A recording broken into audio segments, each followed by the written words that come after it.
Sepanjang perjalanan Marvel Comics, mereka melahirkan banyak karakter yang bervariasi. Ada superhero, antihero, anti-villain, dan super-villain.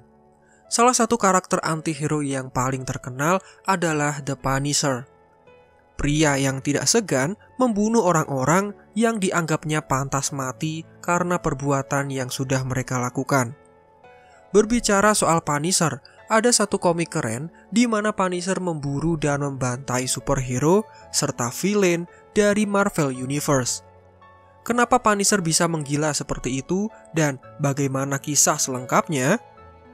Sebelum kita mulai, pastikan kalian klik tombol subscribe-nya dan berikut adalah alur cerita dari komik The Punisher Kill the Marvel Universe.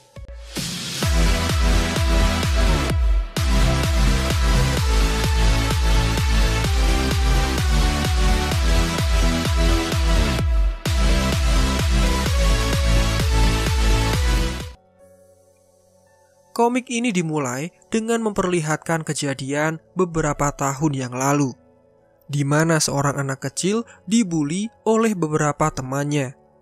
Tiba-tiba, seorang anak berbaju hitam datang membantu anak yang malang itu.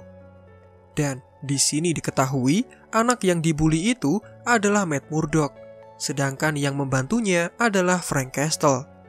Sejak saat itu, mereka berdua kemudian menjadi sahabat. Kemudian di masa sekarang, di sebuah taman sedang terjadi perang antara tim superhero melawan alien. Dan di tempat lain, Frank Castle mengendarai mobilnya dengan buru-buru menuju ke tempat itu. Ternyata istri dan anaknya sedang bermain di lokasi perang tersebut. Setelah kekacauan itu selesai, Frank tiba di taman, namun sayangnya secara kebetulan dia mendengar dari Daredevil bahwa anak dan istrinya tewas terkena tembakan laser. Frank sangat sedih dan marah begitu dia melihat jasad keluarganya. Ketika Cyclops meminta maaf, Frank langsung menembak kepalanya berkali-kali hingga dia tewas. Bahkan Punisher juga menembak Jubilee dan para superhero lain yang ada di sana. Wolverine yang marah langsung menyerang Frank. Namun Colossus langsung menahan Wolverine yang marah atas kematian Jubilee. Di sini Daredevil terlihat tercengang menyaksikan kejadian tersebut. Di penjara, Matt Murdock, sahabat kecilnya, kemudian menjadi pengacara bagi Frank Castle. Murdock akan berusaha sebaik mungkin untuk Frank Castle karena mengingat pria itu memiliki catatan militer yang baik.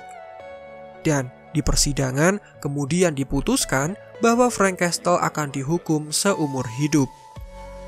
Namun, setelah sidang selesai, Frank tidak dibawa ke penjara, melainkan dia dibawa ke sebuah rumah oleh kakek tua berwajah cacat bernama Kesserling. Kakek tua itu memiliki rencana besar untuk Punisher dan kemudian membawanya masuk ke dalam sebuah rumah. Ternyata di dalam rumah itu ada sekumpulan orang yang memiliki kecacatan akibat serangan superhero baik disengaja ataupun tidak disengaja. Seperti terkena api Ghost Rider, terkena cakar Wolverine, dan ada yang orang tuanya terbunuh saat Hulk mengamuk tidak terkendali. Mereka ini adalah korban dari kekuatan superhero. Orang-orang itu ternyata ingin supaya Frank Castle membalaskan dendam mereka dengan cara menghukum superhero. Kelompok itu meyakinkan Frank untuk membunuh semua superhero dan bahkan kelompok tersebut sudah menyediakan dana dan data yang dibutuhkan oleh Frank Castle. Tanpa ragu, Frank yang keluarganya meninggal karena ulah superhero kemudian langsung setuju dan melaksanakan tugas tersebut. Beralih ke pertarungan Spider-Man dan Venom di dalam gorong-gorong. Spider-Man merasakan ada bahaya lain yang ada di sana dan seketika mereka berdua terkena setrum. Punisher langsung muncul dan menembaki Venom sampai tewas. Dan setelah itu, dia bersiap untuk menembak Spider-Man yang masih kebingungan. Spider-Man akhirnya tewas dan sesaat kemudian Punisher meninggalkan tempat tersebut. Kemudian, Punisher menemui Micro yang di sini juga merupakan korban dari pertempuran superhero. Kakinya sudah putus setelah insiden dengan Dr. Octopus. Micro direkrut oleh Kesserling untuk membantu Punisher menghabisi para superhero. Berpindah ke Hawk yang sedang bertarung.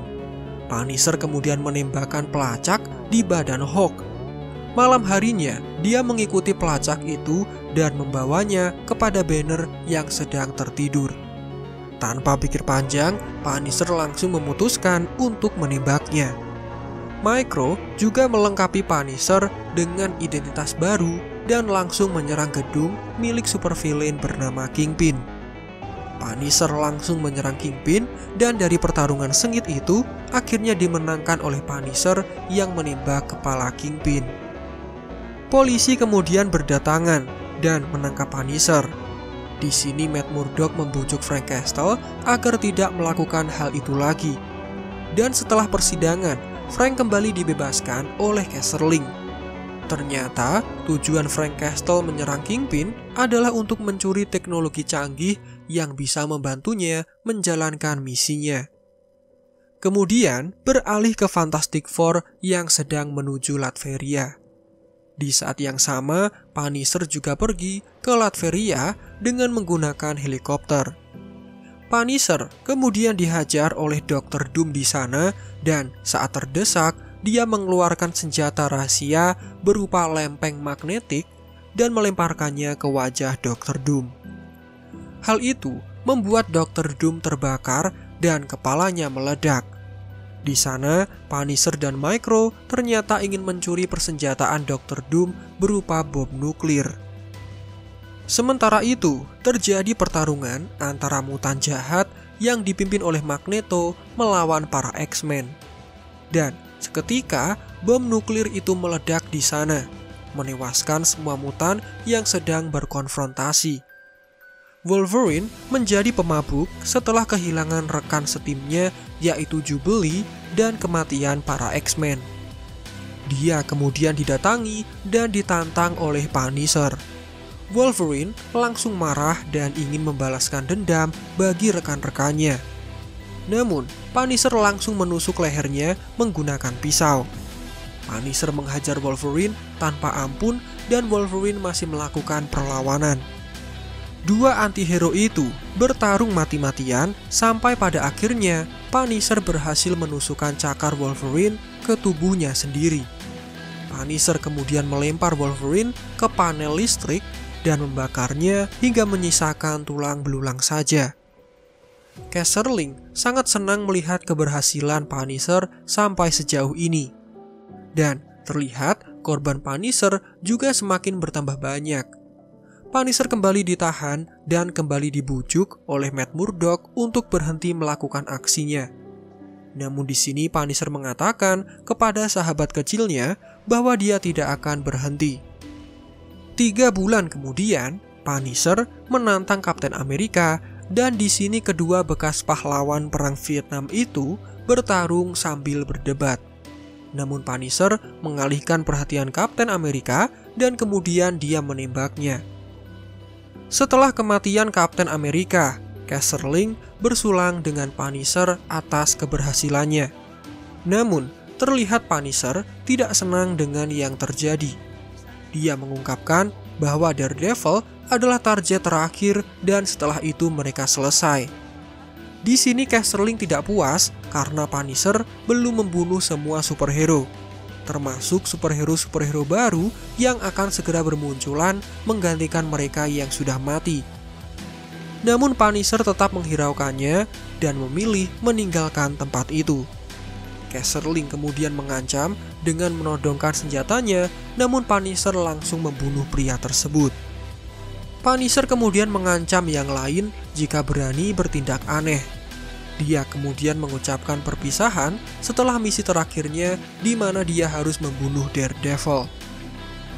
Di Hell's Kitchen, Daredevil mendatangi Punisher, namun Punisher langsung menembakinya. Daredevil kemudian menghindar dengan lincah dan langsung bertarung melawan Punisher. Punisher yang ditendang jatuh kemudian melakukan perlawanan, namun Daredevil bisa membaca gerakannya dan menjatuhkan Punisher. Di sini, Daredevil masih sempat menasihati Punisher dan berusaha membujuknya. Bahkan Daredevil mengulurkan tangannya untuk sahabatnya itu, namun hal tersebut dimanfaatkan oleh Punisher untuk menusuk Daredevil. Daredevil yang sekarat kemudian membuka topengnya dan Punisher langsung terkejut begitu dia mengetahui sosok di balik Daredevil adalah sahabat kecilnya, Matt Murdock. Di sini Punisher merasa bersalah dan mengambil senjatanya untuk melakukan pembunuhan terakhir. Dia kemudian membunuh dirinya sendiri dan komik ini tamat. Kisah komik ini menjadi episode spesial dan dinikmati oleh pembaca komik pada saat itu. Akhir kata, saya ingin bertanya kepada kalian, antara superhero dan antihero, kalian lebih suka yang mana? Superhero memiliki aturan dan etika dalam melawan musuhnya, sedangkan antihero mereka menentukan nasib musuhnya sesuai aturan mereka sendiri. Bisa sesuka hati membunuh, menciderai, atau menghukum musuh-musuhnya sesuai keinginan mereka. Tulis jawaban kalian di kolom komentar. Marvel Indo out, sampai jumpa di video lainnya.